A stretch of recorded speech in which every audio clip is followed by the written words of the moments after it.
Hi friends, Meredith Giles with The Great Outdoors here, and today we're going to talk about fall fertilization and lawn care. You know, I've been watching the news a lot and I'm seeing exactly what we want to see for the fall. We've got a pretty good chance of rain coming up, and then when you look at the 7 and 10 day forecast, it's not all 99, 100, 99, 100. We're actually seeing some upper 80s and some low 90s. So that tells us that we're about to kick into the fall season, and now would be a great time to do a few things around your garden to really make it successful. First of all, we'd want to do some fertilization.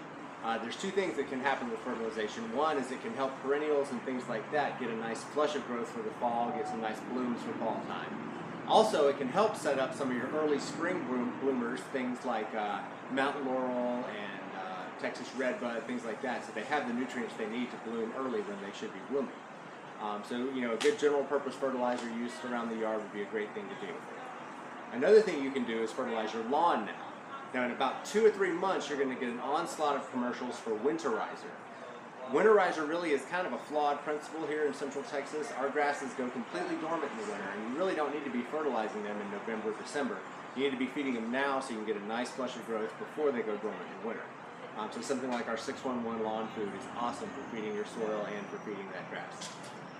Another thing that you could do anywhere, anytime would be liquid seaweed. But fall is really an important time to do it.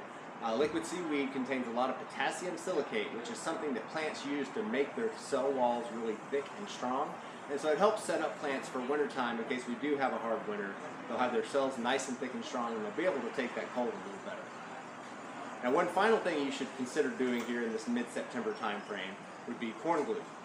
Corn gluten is a natural pre-emergent, and what it actually does is it inhibits root growth on little weed plants. All those weeds that you're going to see in your garden come late February, early March are actually going to germinate really soon, especially with this rain and some cooler temperatures. They sit there as small plants through the fall and winter, and then they flush out in the spring. Corn gluten naturally inhibits root growth on these small plants, and so for a lot of people it's very successful at keeping that root growth down and keeping those plants from being so viable next spring. So these are just a few of the things that you could do in your fall garden to really prepare for a great fall and especially a great spring next year. If you want more information, check out our website, which is www.gonursery.com. This is Meredith Giles. Have a great day.